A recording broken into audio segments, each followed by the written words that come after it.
안녕하세요 여러분. 오늘은 컨템포리 필라테스와 역할에 대해서 얘기를 해보려고 합니다. 필라테스는 클래식 필라테스와 컨템포리 필라테스 두 가지가 있는 거 알고 계시죠? 클래식 필라테스는 조셉 휘벌트 필라테스의 그 철학을 바탕으로 그가 만들었던 예전의 동작과 그의 방식 그리고 기구의 방식까지 그대로 쓰고 있는 필라테스. 컨템포리 필라테스는 클래식 필라테스를 응용하고 재해석해서 만든 필라테스입니다. 그럼 어떤 게 좋은가요? 라는 질문을 받으실 수 있는데요. 두 가지 다 좋습니다. 다만 자신의 운동 목적과 그리고 컨디션에 따라서 어떤 필라테스가 좀 더 맞는지 살펴볼 필요는 있습니다. 우리나라에는요, 컨템포리 필라테스가 훨씬 더 많습니다. 왜냐하면 먼저 우리나라에 소개되었기 때문인데요. 저 같은 경우에도 처음 언제 접했냐면 대학교 3학년 때 저는 처음 컨템포리 필라테스를 접했습니다. 저는 이런 생각도 합니다. 필라테스가 마케팅적으로 재활운동이라는 그런 홍보에 의해서 많은 분들이 재활하려면 필라테스가 좋다던데 그런 말씀을 많이 하시고 찾아오는데요. 사실 정말 선생님들 동작을 보시면은 재활에 가까운 동작들보다는 제가 봤을 때는 무용하시는 분들을 위한 그런 재활 운동과 그런 기능 향상을 위한 동작이 저는 훨씬 많다고 생각합니다. 그것도 그럴 것이 조셉의 고객과 제자들이 무용수들이 굉장히 많았습니다. 아마 그래서 조셉이 필라테스를 만들 때 그러한 기능과 그러한 동작들을 고려해서 아마 이런 동작들을 제가 봤을 때 만들었을 것 같아요. 그럼 기능이 떨어지시고 통증이 있고 그리고 운동 경험이 없으신 분들은 이런 동작을 할 수가 없으니 이런 동작들을 재해석해서 응용된 동작으로 지도해드리면서 필라테스의 철학과 그리고 필라테스의 시스템을 그대로 유지하면서 지도하는 것이 컨템포리 필라테스의 역할이라고 생각합니다. 그럼 제가 이전에 매트 필라테스 34가지 동작을 6단계로 나뉘었거든요. 그런데 정말 우리가 가정을 해봅시다. 어떤 고객님이 왔는데 운동 경험이 전혀 없으시고요. 그리고 허리도 조금 아프시고 목도 조금 아프시고 다리도 조금 아프신 회원님이 오셨어요. 그런데 기능도 엄청 안 좋으신 회원님이 오셨습니다. 그럼 나는 어떻게 필라테스를 가르칠까에 대해서 고민을 한번 해보세요. 포인트는 동작이 중요한 게 아니라 제가 알려드린 6단계의 핵심을 통해서 여러분들이 이 고객이 움직일 수 있는 동작들을 응용해서 지도해 주시는 게 중요합니다. 1단계입니다. 1단계는 가장 중요한 핵심이 호흡. 호흡과 코어의 연결, 그리고 분절 운동과 코어의 확장. 이 4가지가 키 포인트였습니다. 자, 처음에 드신 생각이 이거일 수 있어요. 호흡을 가르쳐야 되겠네? 라고 생각하실 수 있죠. 그런데 여러분, 호흡을 못하는 사람은 없습니다. 그렇지 않나요? 그럼 왜 우리가 호흡을 가르쳐야 될까? 호흡 근육들이 다 제대로 작용하지 않기 때문에 호흡 근육들이 잘 쓸 수 있는 방법으로 가르쳐야 된다. 저는 그게 첫 번째고요. 두 번째, 호흡은 우리가 움직임을 할 때 내 몸에 집중할 수 있는 가장 중요한 무게라고 생각합니다. 그래서 호흡을 지도해야 된다. 그럼 가장 많이 지도하시는 방법이 아마 이 방법이실 거예요.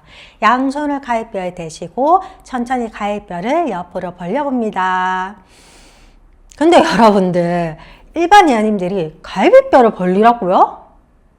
이해를 못 하세요. 우리는 선생님들은 해부학적 지식이 있으니까 가위뼈가 움직이는 걸 아신단 말이에요. 그래서 이런 접근 방법은 굉장히 좋은 접근 방법이 저는 아니라고 생각합니다. 여러 호흡 근육들이 더 많이 협력작용을 해서 호흡을 편안하게 더 많이 할 수 있도록 하는 게 가장 중요한 방법이라고 생각합니다. 그럼 처음 오신 분들은 어떻게 호흡을 가르칠까요? 저는 이렇게 가르칩니다. 먼저 편안하게 서서 천천히 깊게 호흡을 한번 해보시라고 얘기를 드려요. 그런 다음 혹시 회원님 호흡하실 때 움직였던 부위가 있으세요? 라고 물어보거든요. 그러면 뭐 배가 움직였어요, 가슴이 움직여요, 어깨가 움직여요, 이런 다양한 피드백이 나올 거예요. 그런 다음 자, 지금 내가 호흡할 때 어디가 움직였는지 잘 기억해 두세요. 한 다음 저는 그냥 1분에서 3분 정도 제자리에서 가볍게 뛰기를 시킵니다. 호흡근들이 가장 잘 활성화될 때가 언제일까요? 뛰기입니다, 여러분들. 그런 다음 천천히 제자리에서 걸으시면서 다시 호흡을 해보세요. 지금 느껴지는 부위는 어디세요? 아까와 비슷하신가요? 아니면 아까와 달라진 부분이 있으세요? 라고 물어봅니다.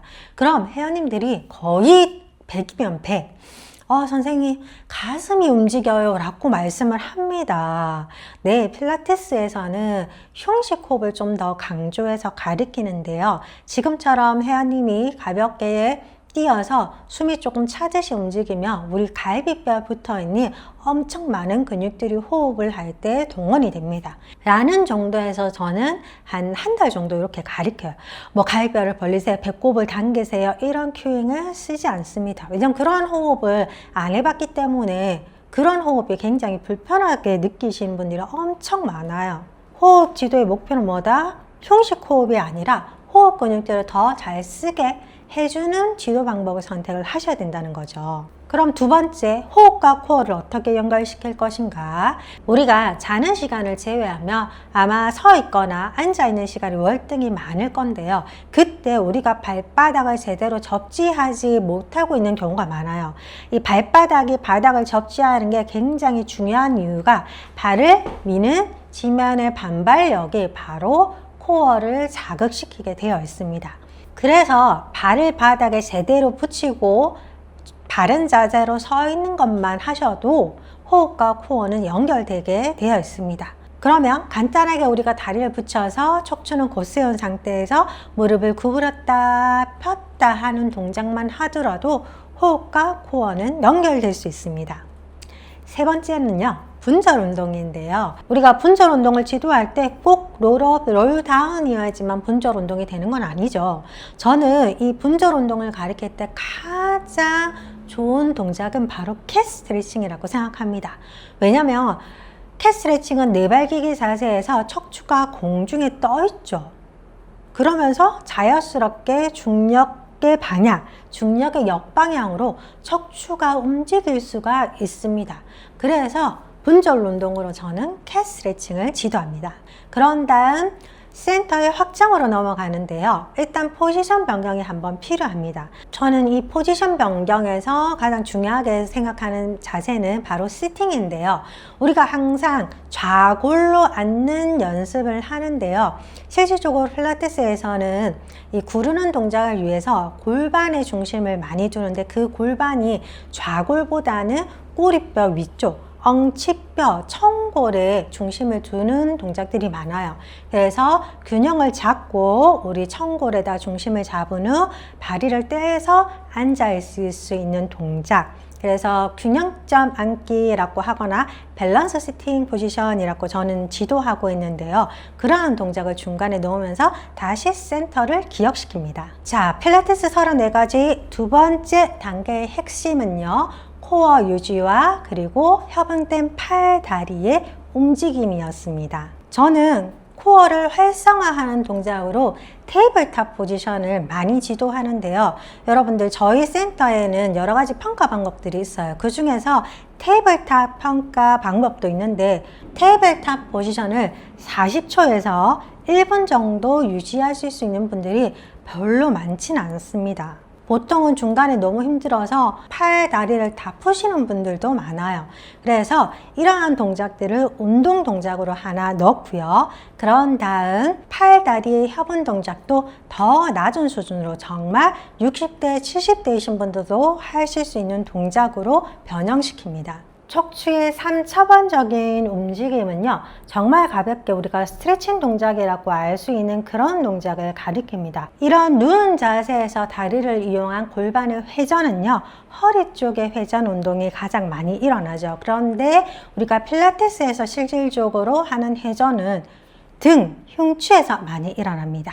그래서 좀 더 쉽게 할 수 있는 옆으로 누운 자세에서 흉추의 회전 운동을 지도합니다. 3단계는요. 백라인의 연결입니다. 자, 우리가 스완이나 스완 다이브나 원레그킥, 더블레그킥 이런 거 할 때 척추의 신전만 매우 강조하는데요. 그것을 너무 강조하거나 그것만 가르치는 거는 정말 잘못된 지도법이라고 생각해요. 자, 우리가 스완을 하기 위해서 가장 필요한 부분 뭐예요? 팔의 지지예요. 상체 지지입니다. 아기들의 발달 과정에서 우리가 배를 대고 엎드렸을 때 3개월쯤 되면은 자기의 체중을 팔을 지지해서 몸통을 세울 수 있는 능력이 있거든요. 그래서 그것부터 먼저 가르쳐야 돼요. 우리가 이 갈비뼈 등을 세울 일이 뭐가 있어요? 일상생활 중에서 그런 동작들이 없단 말이에요. 그래서 팔을 잘 지지해서 이 지지를 바탕으로 가슴, 등을 잘 세울 수 있어야지 결국 팔을 뻗었을 때 허리와 골반이 연결돼서 자연스러운 백라인을 연결할 수가 있습니다. 4단계의 핵심은 골반 안정화인데요. 우리가 가장 잘 알고 있는 브릿지. 브릿지는 누구나 다 할 수 있는 동작입니다. 그죠? 저는 그래서 가장 쉽게 할 수 있는 브릿지와 여기에 더불어서 변형된 브릿지, 요 정도까지만 가리키면서 골반의 좌우 움직임이 다르다는 거, 다르지만 이 골반이 한쪽으로 기울어지지 않도록 유지할 수 있는 골반 안정화를 지도합니다. 5단계의 핵심은 중력 변화와 그리고 전신 협응, 골반과 어깨의 협응입니다. 중력 변화는요, 일단 자세 포지션이 들어가야 됩니다. 그래서 앞에서 하지 않았던 옆으로 누운 자세에서의 동작, 전신 근육이 다 쓰이면서 어깨, 골반이 협응할 수 있는 난이도가 낮은 동작들을 하면서 몸 전체의 힘을 같이 끌어서 쓸 수 있는 동작들을 지도합니다. 6단계는 고난이도 롤링과 전신 협응인데요. 롤링 동작 어떻게 보면은 우리가 거의 몇 년 또는 길게는 몇십 년 동안 그런 동작을 안 해봤기 때문에 관절도 그렇게 움직이는 걸 기억하지 못하고 근육들도 그렇게 움직이는 것을 알지 못합니다. 그래서 우리 사실 롤링 라이크 볼 굉장히 좋은 동작이지만 못 하시는 분들이 굉장히 많습니다. 그래서 저는 이걸 응용해서 사이드 롤링이라는 동작을 가르칩니다. 애기들이 누워서 자신의 손발을 가지고 놀면서 손발을 이리저리 움직이면서 척추 골반이 따라서 좌우로 구르는 거를 학습하게 되는 놀이 같은 움직임입니다. 이런 동작들은 거의 못 하시는 분 없고요. 몸에 무리도 가지 않습니다.